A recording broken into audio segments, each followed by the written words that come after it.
Aujourd'hui, celui qui n'est pas musulman, animiste, bouddhiste, branamiste ou témoin de Jéhovah s'est dit chrétien. Mon frère, tu te dis chrétien parce que tu es membre d'une église.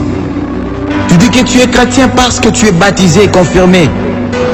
Tu dis que tu es chrétien parce que tu as fait une école théologique ou une école biblique. Tu dis que tu es chrétien parce que tes parents sont chrétiens. Tu dis que tu es 100% catholique, protestant, baptiste, évangélique ou même pentecôtiste. Tu dis que tu es chrétien parce que tu as reçu tous les sacrements.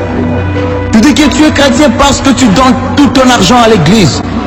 Tu dis que tu es chrétien parce que le pasteur dit que tu es un bon chrétien. Tu dis que tu es chrétien parce que tu chantes à la chorale. Tu dis que tu es chrétien parce que ton père est ancien au pasteur. Mais alors, tu es chrétien et tu mens en jurant au nom de Dieu. Tu es chrétien et tu commets l'adultère et la fornication. Tu es chrétien et tu regardes des films malsains. Tu es chrétien et tu te masturbes. Tu es chrétien et tu fais la cour à tous ceux ou celles qui te plaisent. Tu es chrétien et tu ne recherches Dieu que les dimanches matins. Tu es chrétien et tu ne peux t'empêcher de voler au travail. Tu es chrétien et tu es connu comme bagarreur dans ton quartier. Tu es chrétien et tu es connu comme querelleuse dans ton entourage. Tu es chrétien et tu insultes tout le monde. Tu es chrétien et tu consultes les marabouts et les magiciens. Tu es chrétien et tu vas au village soulever les crânes de tes parents pour enlever la malchance. Tu es chrétien et tu frappes ta femme tout le soir. Tu es chrétien et tu te vantes du nombre de bouteilles d'alcool que tu peux prendre. Tu es chrétien et tu fais partie d'un cercle d'influence, Rose-Croix, Formation, Rotary et autres. Tout simplement parce que tu es assoiffé d'argent et de pouvoir. Oui, tu es chrétien, tu prends plaisir à faire ces choses et à les refaire encore sans regret. D'autant plus que le soir avant de te coucher, ou encore plus fort le dimanche matin, tu vas demander pardon à Dieu pendant les cultes et il te pardonnera parce que la chair est faible et l'esprit est disposé. Ça fait mal. Soyons sérieux. Dieu est-il devenu notre jouet? Crois-tu vraiment que le ciel est une poubelle où n'importe qui peut y entrer? Crois-tu que Dieu te demandera une carte de baptême à l'entrée du ciel? Crois-tu que Dieu comparera tes bonnes actions avec les mauvaises avant de décider de ton entrée au ciel? Crois-tu que Jésus est mort à la croix pour que nous continuions à pécher?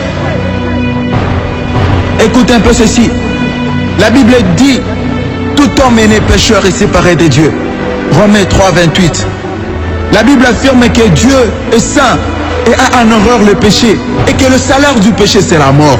Romains 6, 23. Elle déclare encore que nous sommes sauvés de l'enfer par pure grâce, au moyen de la foi et non par nos œuvres, afin que nul ne prenne la gloire de Dieu. Ephésiens 2, 8. Cela peut dire que, quelle que soit ta bonne conduite, ta morale, ta philosophie, ta vie, pour Dieu tu es mort.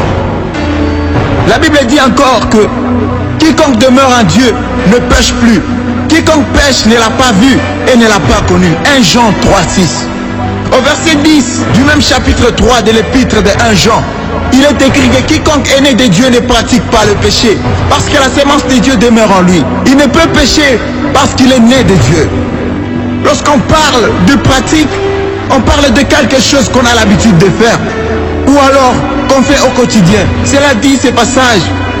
Ce passage nous dit clairement que le péché n'est plus une option pour ceux qui sont de Dieu. En d'autres termes, ceux qui sont nés de Dieu ne se plaisent plus du péché. Un chrétien n'a plus ce qu'on appelle familièrement péché mignon, car il mène une vie acharnée contre tout ce dont son père a en horreur. Que ce soit bien clair, Dieu ne peut pas enlever ce qu'on ne veut pas laisser. La seule chose qu'il nous demande, c'est faire notre part, c'est-à-dire prendre les dispositions pour ne plus tomber dans les mêmes situations, tout en comptant sur lui et sur le Saint-Esprit, ôter complètement ces péchés qui étaient pour nous une obsession. Ne te laisse pas convaincre par le diable qui veut te faire croire que tu ne peux pas vivre sans commettre tel ou tel péché. C'est faux. Dieu serait-il devenu un menteur? Crois-tu qu'il puisse nous demander de faire quelque chose qu'il soit impossible? Lui qui est Dieu et qui nous aime Beaucoup de gens ont vécu dans ces mensonges. Mais lorsqu'ils ont pris la décision de changer de camp et d'abandonner, ils ont fini par comprendre que ce n'était pas une mission impossible, car Dieu avait fait sa part. Tant que tu trouveras des justifications pour tes péchés, tu seras toujours la même personne, tu ne changeras jamais. Y a-t-il un espoir? Oui, gloire soit rendue au Père, qui a donné son Fils unique, afin que quiconque croit en lui ne périsse point, mais qu'il ait la vie éternelle. Jean 3,16.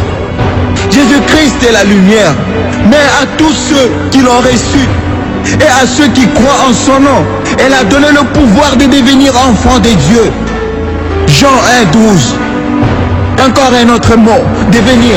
On peut donc comprendre qu'on n'est pas enfant de Dieu, mais qu'on le devient lorsque premièrement on reçoit Jésus-Christ et ensuite on croit en lui et en son sacrifice. Cela dit, avant ça, tu n'es qu'une simple créature de Dieu. À la différence que tu es fait à son image. Un chrétien est par définition celui qui vit comme Jésus-Christ, celui qui a Jésus-Christ pour modèle. Jésus lui-même a dit à ses disciples qu'un bon arbre ne peut produire de mauvais fruits et un mauvais arbre de bons fruits. C'est par leurs fruits que vous les reconnaîtrez. La religion ne te sauvera pas. Jésus-Christ est le seul qui te sauvera. Si tu veux devenir un vrai enfant de Dieu et un véritable chrétien, voici trois démarches à suivre. 1. Confesse tous tes péchés à Dieu en lui disant que tu regrettes de les avoir commis. 2. Demande à Jésus-Christ de venir habiter dans ton cœur et dis-lui que tu acceptes de faire de lui ton sauveur, ton Seigneur, selon qu'il dit lui-même dans Apocalypse 3,20. Voici, je me tiens à la porte et je frappe. Si quelqu'un entend ma voix et ouvre la porte, j'entrerai chez lui, je souperai avec lui et lui avec moi. 3. Répands-toi de tes mauvaises voies en changeant de conduite. Tout ceci se fera dans une prière que tu feras avec foi et sincérité, car sache qu'il te sera fait selon ta foi. Aussi, Dieu ne regarde pas la longueur de ta prière, ni la beauté de tes phrases, ni encore l'enjancement de tes mots, mais à l'attitude de ton cœur lorsque tu lui demandes d'y entrer et de faire de toi son enfant. Sache que Jésus-Christ est fidèle et il entrera comme il a promis. En entrant, il te baptise du Saint-Esprit, car lui seul a ses pouvoirs. Jean-Baptiste pouvait encore dire, moi je vous baptise d'eau, mais celui qui vient est plus puissant que moi. C'est lui qui vous baptisera du Saint-Esprit et de feu. La Bible dit encore que si tu confesses de ta bouche le Seigneur Jésus-Christ et si tu crois dans ton cœur que Dieu l'a ressuscité des morts, tu seras sauvé. Romains 10, 9 à 10. La Bible nous enseigne que la mort de Jésus sur la croix a effacé toute la condamnation. Il s'est fait malédiction pour que tu hérites le royaume des cieux. Si quelqu'un en Christ est une nouvelle créature, les choses anciennes sont passées. Voici toutes choses sont devenues nouvelles. 2 Corinthiens 5, 17. Si tu es vraiment sincère dans ta repentance, Dieu honorera ta prière. Souviens-toi que tu es une personne différente et que les autres doivent voir la vie de Jésus en toi et glorifier Dieu. Nous devons ajuster notre conduite à notre nouvelle position en Christ, assis à la droite de Dieu. Nous sommes tombés d'accord avec Dieu en ceci, car nous s'il y a des mises à mort et des renoncements à effectuer, pour que notre caractère et notre comportement se calquent sur ce que nous sommes. Cependant, il peut arriver que dans notre marche avec Dieu, que nous commettions des péchés involontairement. Lévitique 4.2. Ce n'est pas le moment de se décourager ou de culpabiliser, parce que la raison pour laquelle Jésus-Christ est mort et nous aider à prendre un élan nouveau, un souffle nouveau dans notre communion avec lui. Maintenant, agis en conséquence. Parle à Dieu chaque jour par la prière. Jean 15, 7. Lis la Bible chaque jour.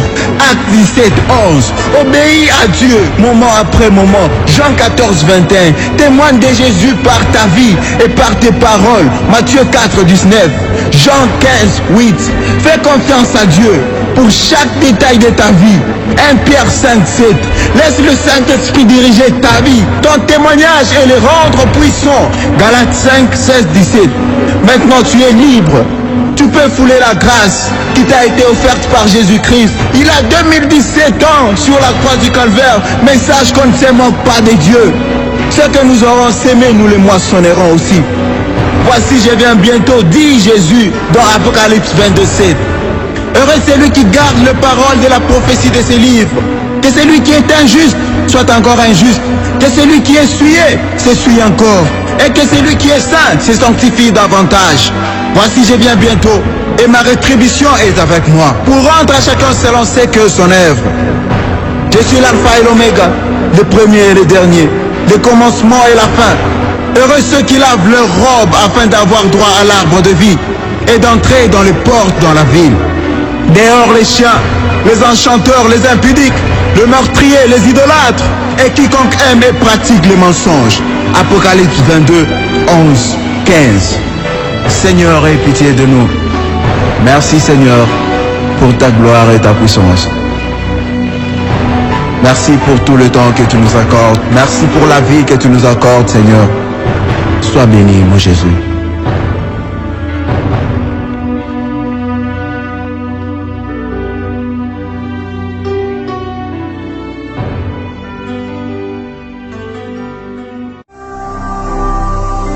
Ne manquez pas de vous abonner à notre chaîne YouTube Jésus-Christ TV, en cliquant sur le bouton s'abonner, juste au bas de la fenêtre de cette vidéo.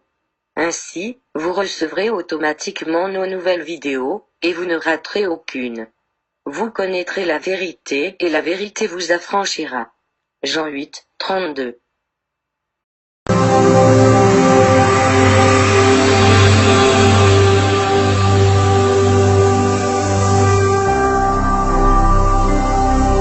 Jésus-Christ TV, vous connaîtrez la vérité et la vérité vous affranchira.